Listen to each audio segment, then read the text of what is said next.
Today I'm taking a look at a wine from the north of the Medoc, so we're north of Saint-Estèphe at Chateau Sociando Mallet. This is the 2019 vintage of this from a half bottle, and we're in Saint-Seurin-de-Cadourne, so literally sort of a few kilometres north of the top of Saint-Estèphe.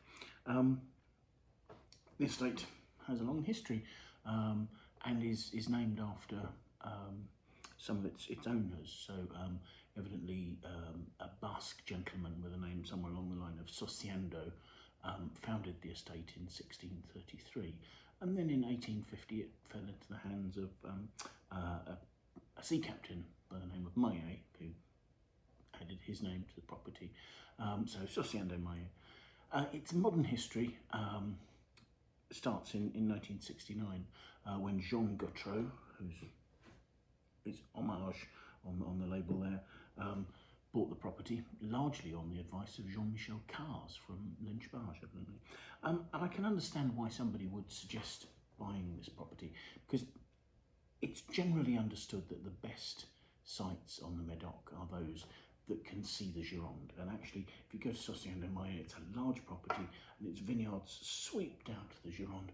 They're on quite deep gravel soils over a clay subsoil, and it really is quite classic Gironde terroir. The style of Sociando Mallet I tend to think of as being an extension of Saint-Estèphe. It has that sort of richness and ripeness and a degree of sort of earthy rusticity as well that makes it typical of the wines akin to the wines of that appellation.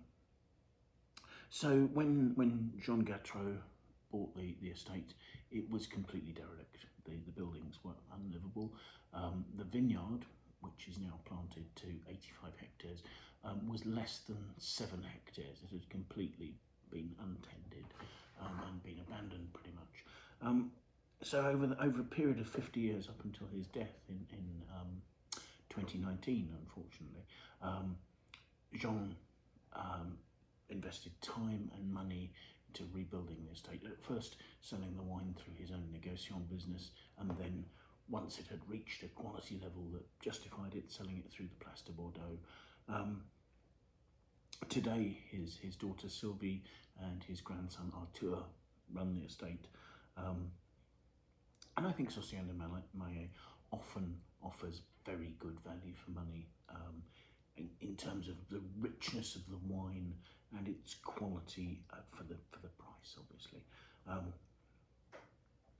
This particular vintage, I believe, is 55% Merlot with 43% of Cabernet Sauvignon and 2% of Cabernet Franc in it. So that's pretty typical for the estate, in that there's slightly more Merlot than Cabernet Sauvignon. That's reflecting the plantings.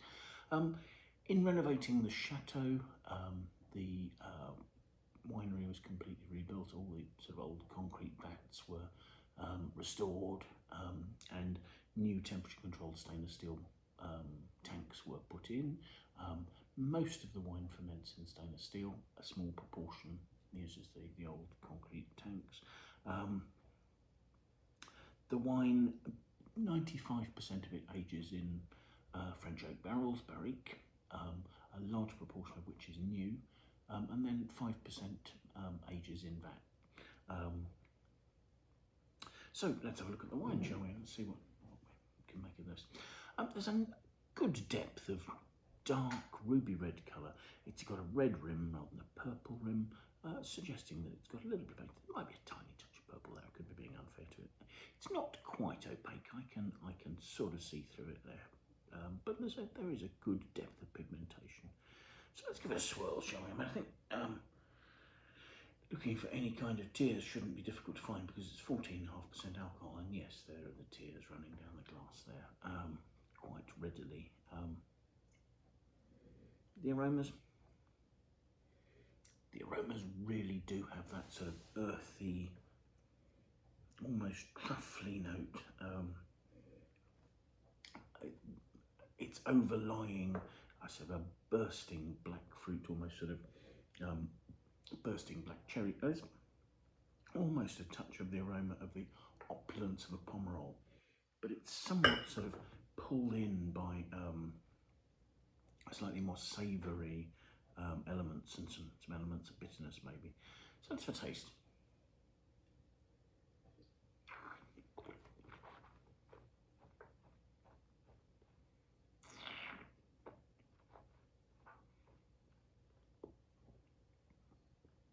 It's a very well structured wine. It makes me think of wines like Moreau's, I guess, or that sort of rich earthiness and firm structure. It's a little bit brooding. It's not particularly high in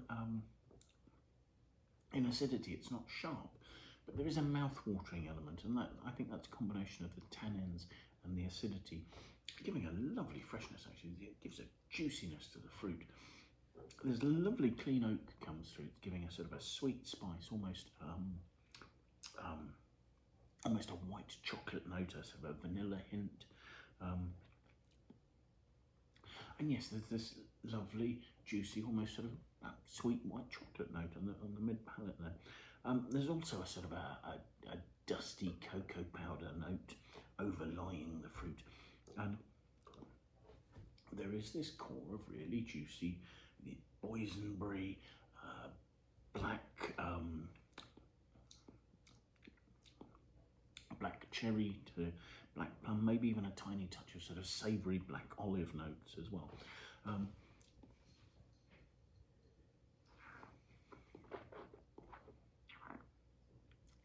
I'm impressed by the life in there, and yet in the mid palate also I'm starting to get some hints of sort of density and anise, that sort of towards licoricey sort of note. Touches of graphite probably coming from the oak aging as the wine's starting to close up, and its fine tannins are starting to take over from the juicy fruit. The juicy fruit is still staying there. It's not particularly obscured by the alcohol. The alcohol's giving roundness and richness, and it's helping to peak up the sort of exotic nature of the oak spices, but it's not leaving the finish hot, because there is such concentration of fruit that it's very impressive actually. I mean, this is an incredibly young wine. I'm drinking it far too early. I would probably wait another 10 years at least before approaching this, and it has the ability, I think, to age spectacularly. There are some elements of this that are almost towards a sort of an opulent pomerol, but then, as I say, the sort of savoury structure cuts in, and then it takes it into a Saint-Estèphe sort of style, leaving that sort of bitter grip at the finish there, which is really quite reminiscent of good Saint-Estèphe, and would work beautifully with things like duck, which have lots and lots of fat, that sort of thing. So this was Sociando Mallet 2019, a wine I highly recommend having a try of, because this is a lovely chateau, and the wines they make never fail to impress me. If you like a sort of a chunky, forthright, four-square style of red Bordeaux. So thank you very much for watching. I hope you found the video interesting. Do please follow us on YouTube. Do feel free to like and share the video. Do please also leave your comments. We'd love to see them. And most importantly, join us again sometime soon.